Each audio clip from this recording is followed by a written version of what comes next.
नमस्कार। स्वागत है आप सबका राजनीति के इस अखाड़े में। मेरा नाम है अजय सेतिया।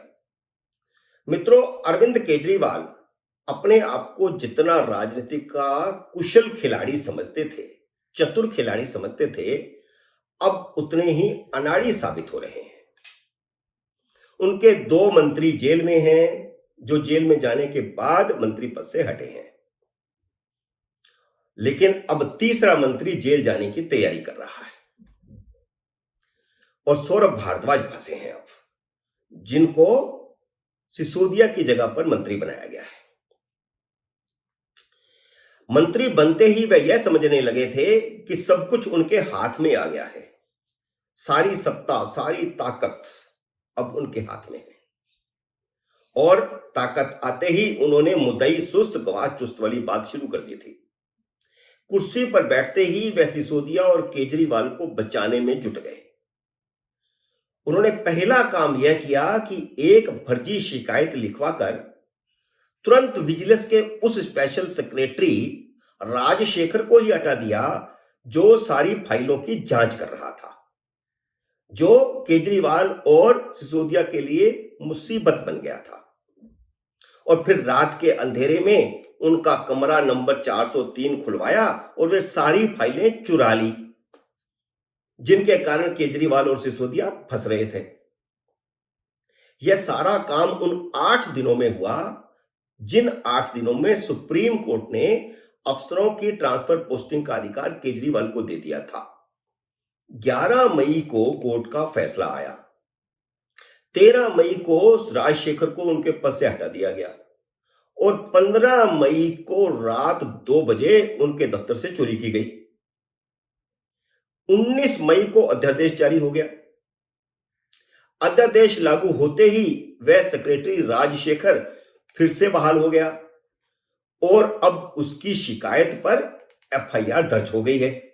हालांकि एफआईआर में किसी का नाम नहीं है, पर हर कोई जानता है कि चोरी किसने करवाई है, चोर कौन है और किस लिए करवाई है। लगता है अब केजरीवाल से पहले सौरभ भारद्वाज जेल जाएंगे, क्योंकि पुलिस उन बंदों को जल्द ही पकड़ लेगी जो उस रात सीसीटीवी में दिखाई दिए थे।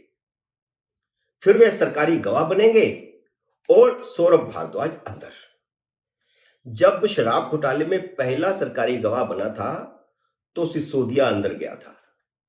अब शराब घोटाले में दूसरा सरकारी गवाह बन गया है और केजरीवाल भी बहुत जल्दी अंदर जाने वाले हैं।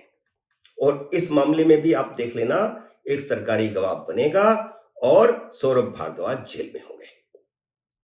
केजरीवाल उसी अध्यादेश के खिलाफ विपक्षी नेताओं से मेल मुलाकातें करके समर्थन मांग रहे हैं, जिसके कारण केजरीवाल सरकार की चोरी पकड़ी गई है। वह उन अधिकारियों को तुरंत हटाना चाहते हैं जो उनकी चोरियां पकड़ते हैं। जो फाइलें चोरी हुई हैं, उनमें सबसे महत्वपूर्ण फाइल तो केजरीवाल के शीश महल की फाइल ही है कि किस प्रकार उन्होंने नियमों को, कायदों को ताक पर रखकर अपना यह शीश महल बनाया, अपनी पत्नी के आराम के लिए और अपने आराम के लिए।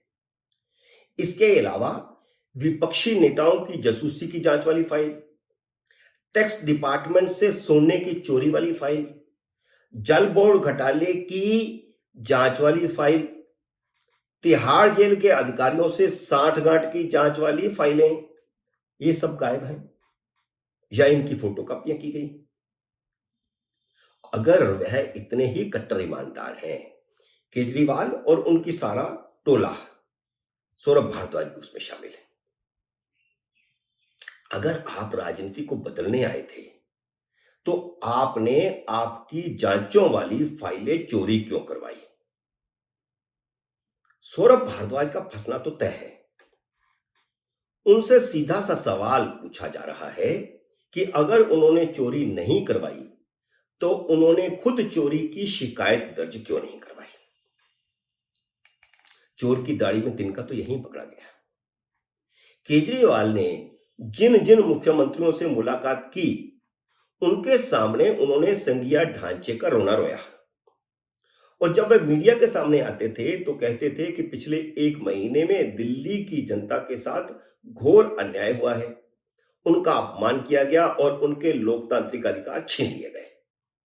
लेकिन यह पूरी तरह झूठ है और यह देश की जनता जानती है। अध्यादेश से दिल्ली की जनता का कोई अपमान नहीं हुआ, लोकतांत्रिक अधिकारों का कोई क्षरण नहीं हुआ। अध्यादेश से आपकी चोरी पकड़ी गई है। आप जिस तरह दिल्ली की जनता को लूटकर गुपचुप तरीके से अपने ऐशो आराम के लिए, अपने परिवार के ऐशो आराम के लिए 171 करोड़ का आलीशान शीश महल बना रहे थे और सारी नियमों कायदों को ताक पर रखकर बना रहे थे, गुपचुप तरीके से बना रहे थे, उसकी पोल खुली है। तो आप दिल्ली की जनता को ढाल बना रहे हैं। दिल्ली की जनता का इन चोरियों से, मकारियों से क्या लेना देना? मित्रों, कल के वीडियो में मैंने कहा था कि केजरीवाल सरकार सिर्फ भ्रष्टाचार में ही चारों तरफ से नहीं घिरी है, केजरीवाल की राजनीतिक मक्कारी भी सामने आ गई है। वह जिस तरह यूपीए में फूट डालने की कोशिश कर रहे हैं, वह जिस तरह कांग्रेस को विपक्षी एकता में कमजोर करने की कोशिश कर रहे हैं, उसी के चलते राहुल गांधी ने वाशिंगटन में संकेत दिया था कि कांग्रेस अध्यादेश के मुद्दे पर केजरीवाल का समर्थन नहीं करेगी। राहुल गांधी ने साफ साफ कहा था कि कांग्रेस को जितना नुकसान आम आदमी पार्टी ने और केजरीवाल ने पहुंचाया है, उतना किसी ने नहीं पहुंचाया। केजरीवाल ने भी इसे भांप लिया है, इस इशारे से ही भांप लिया है। इसलिए हेमंत सोरेन से मुलाकात के बाद रांची से रवाना होते समय उन्होंने कांग्रेस पर ही हमलावर रुख अपना लिया, जिससे मेरी वह आशंका सही साबित हो गई कि वह यूपीए में फूट डालने की रणनीति के तहत भारत भ्रमण कर रहे थे। केजरीवाल ने कहा है कि कांग्रेस को तय करना है कि वह लोकतंत्र के साथ है या फिर प्रधानमंत्री मोदी के साथ है। वह देश के 140 करोड़ लोगों के साथ है या मोदी जी के साथ है। पहले तो मुझे यही आश्चर्यजनक लगा जब उन्होंने मोदी जी कहा। अब तक तो वह विधानसभा का विशेष सत्र बुलाकर के प्रधानमंत्री मोदी को गालियां निकालते थे, उनका मजाक उड़ाते थे और चुनौती देते थे। अब उन्होंने जी कहा तो आश्चर्य हुआ। और कांग्रेस को वह कह रहे हैं कि वह मोदी के साथ है और 140 करोड़ जनता की बात कर रहे हैं। कितनी हास्यास्पद बात है कि देश की सारी 140 करोड़ आबादी इनके साथ है और मोदी के खिलाफ है। इसी गलतफहमी में घूम रहे हैं केजरीवाल और जल्द ही जेल जाने वाले हैं। मित्रों, कल के वीडियो में मैंने कहा था कि बकरा काटने का टाइम आ गया है। आज भी वही दोहराते हुए विराम लेता हूं। उम्मीद है मेरा ये वीडियो आपको पसंद आया होगा। कृपया लाइक और शेयर कीजिए और अगर आपने मेरे YouTube चैनल को सब्सक्राइब नहीं किया तो कृपया सब्सक्राइब करके अपना आशीर्वाद दीजिए और घंटी का बटन भी दबा दीजिए। जल्द ही मिलते हैं एक नए वीडियो में किसी नए विषय के साथ। तब तक नमस्कार।